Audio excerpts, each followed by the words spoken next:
Hi, it's Rob Bryanson, and welcome back to the Imagining the 10th Dimension video blog.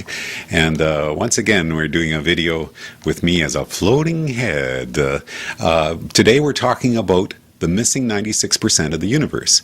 And if we were usually talking about something like that, we would probably show, if we were thinking about the missing matter, we would talk about my face floating in the middle just over a black background. What we're going to be talking about today is the idea that the missing 96% of our universe is actually part of patterns, higher dimensional patterns. And so Jason has come up with, I think, a truly amazing video feedback here to help us play with those idea of a reality that's at the center of what we're witnessing here, and all these other patterns that might be creating what we're witnessing as our reality. So we're going to start out today with this video blog entry, which comes from July 30th, 2008. If you'd like to read along, it's at 10thdimension.com/blog, and the name of the entry is Randomness and the Missing 96%. This starts out with two definitions from the American Heritage Dictionary. First of all, junk DNA. Junk DNA is DNA that does not code for proteins or their regulation, but constitutes approximately 95% of the human genome. And then from the American Heritage Science Dictionary, dark energy, a form of energy hypothesized to reside in the structure of space itself, responsible for the accelerating expansion of the universe. Now, in blog entries like dark matter, dark energy, dark information, and dark energy linelanders in the LHC, we've talked about the astonishingly large amount of the universe that appears to be missing. In entries like Google, memes, and randomness, and how to make a universe, we've talked about the idea that grouping and symmetry order could be what operates upon the information that becomes our reality to create the universe in which we live. And in blog entries like John Wheeler and digital physics, making new connections, and changing your genes, we've talked about the quantum physics idea that parts of the past can be changed by our current observation, a fact that seems to defy our common sense ideas of how the world works. With all that in mind, here are two facts then that might be revealing more about the nature of our reality than we realize. 95% of a human being's genome appears to be random repetitions and noise. 96% of the universe is completely undetectable dark matter and dark energy. Now, don't both of those numbers seem much higher than we should expect them to be, yet remarkably similar? With only 90% hidden, even an iceberg has more to show than what would appear to be indicated by these two basic facts about our universe and us as life within it. Now, there's a video blog entry called God 2.0. If you just search for that set of words, God 2.0, at YouTube or Rever or Metacafe or the various other places that these video blogs are being posted, there's some things that are in that blog that connect to the ideas we're talking about here. In entries like Time in Either Direction and God 2.0, we've talked about the patterns that create the world around us from out of a background equilibrium state. Now, are these high percentages we're looking at as indications of grouping and symmetry order at work, as Gavin Gurbrand suggested, on an underlying fabric which is ultimately random? Could we be seeing evidence of this underlying pattern, which exists not just in the present, not the past and the future, but outside of time completely? If you look up normal distribution in Wikipedia, you are shown the bell curve, which is the natural result of random generation of data. And again, if you're reading along in the blog, we show that picture of the bell curve. The graph from Wikipedia shows a dark blue section at the center and a medium blue section. And if you add those two up, you're looking at what is known as two standard deviations from the mean, with the mean being the exact center of the graph. And what do two standard deviations add up to? Why, 95.4%, virtually right in the middle of the 96% of the universe that is missing, and the 95% of the human genome that appears to be noise. Does it seem backwards to be looking at bell curves when we're talking about unlikely probabilities? It does if you believe our universe was the inevitable and only outcome possible. In other words, if you don't believe there's a multiverse of universes out there, most with different basic physical laws than our own.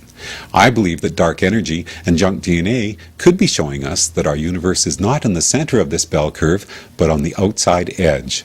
In other words, the least likely parts of the bell curve represent both the reality we are observing and the genetic outcome that creates us as living creatures. The central part of this bell curve, then, is in the patterns and extra higher dimensional shapes that occur in the extra dimensions. For our genome and our universe, the missing, unexplainable 95% makes more sense when viewed from those extra dimensions. But ultimately, most of the potential shapes that exist within the omniverse are not connected to our universe. They're connected to the other possible expressions of matter and energy that exist out there within timelessness. Which takes us back to our old friend, the oft-maligned anthropic principle. If we are really thinking about all possible universes and all possible expressions of life, then the one unique universe and the one unique expression of life that we are witnessing here in our little corner of the omniverse is only a tiny subset of a much larger expression of other versions of the possibilities that are out there within the information that becomes our reality or any other reality. Now there's another blog entry I'd like you to search for, Infinity and the Boltzmann Brains, it's called, Boltzmann. In that blog entry we looked at the random burbling fields of indeterminacy that might occasionally generate a partial universe or a partial bit of organized information from a random collection of quantum outcomes that would, with even less likelihood of success, occasionally coalesce into a universe as complex and detailed as the one in which we live. In God 2.0, we looked at the patterns that create our reality and how what you name those patterns has more to do with your point of view than what is really happening. Now let's think about this. Is the fact that our universe is missing 96% of itself really a very strong indication of the fact that it comes from higher dimensional patterns, the sum of which have only a third standard deviation likelihood of falling outside of the bell curve of random noise? Randomness and patterns, patterns and randomness. It's all in the way you choose to look at the data. So we're going to finish off this blog entry with a song about how unlikely our universe really is when you look at the biggest picture of them all. The song is called The Anthropic Viewpoint. This is Rob Bryanton from Imagining the 10th Dimension. Enjoy the journey.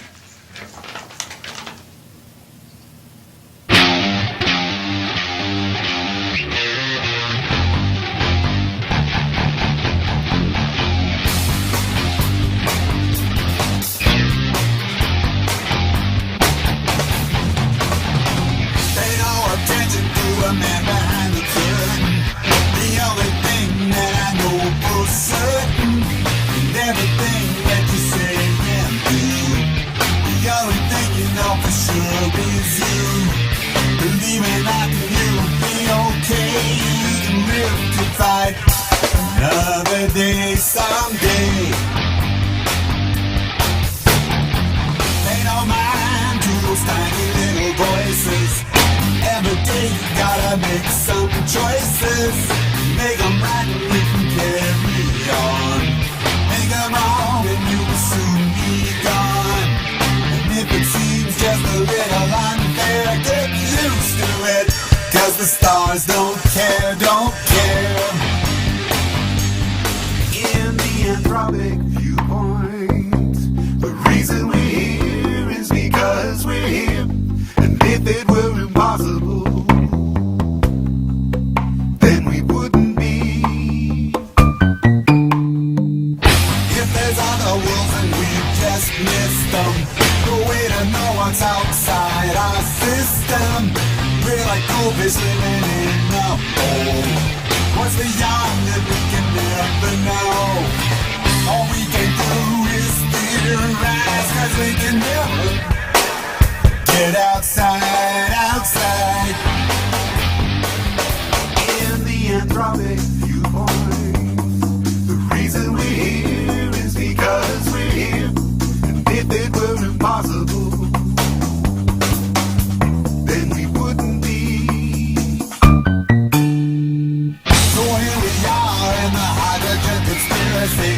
That's the way that it certainly appears to be. What's the reason? Where's the rhyme? How do we end up on this line? All those other possibilities, they're just as real, but they don't have me. It's no big deal, not worth the fuss. They're just as real, but they don't have us, have us.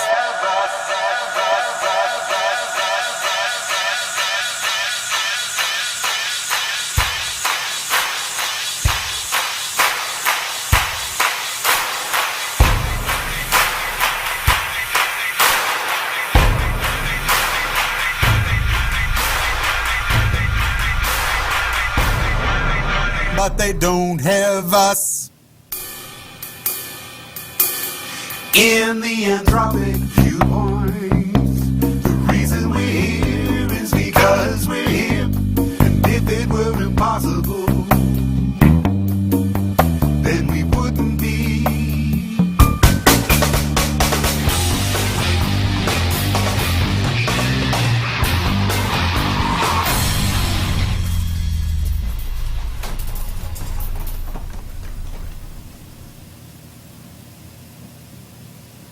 Once again, we're doing a video with me as a floating head.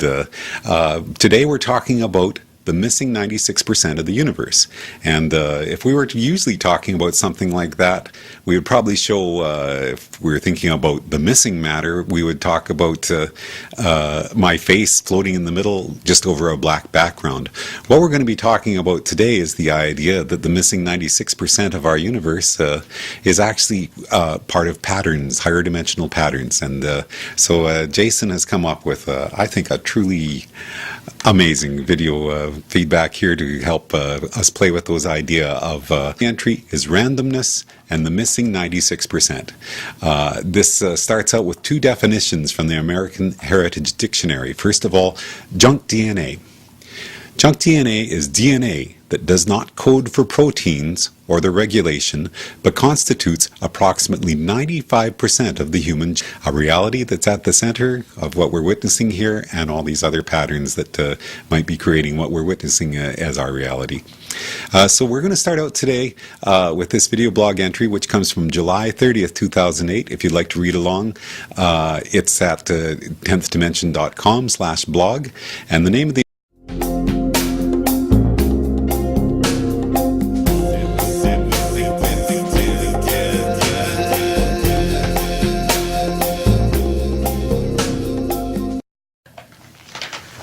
Hi, it's Rob Bryant, and welcome back to the Imagining the 10th Dimension video blog. And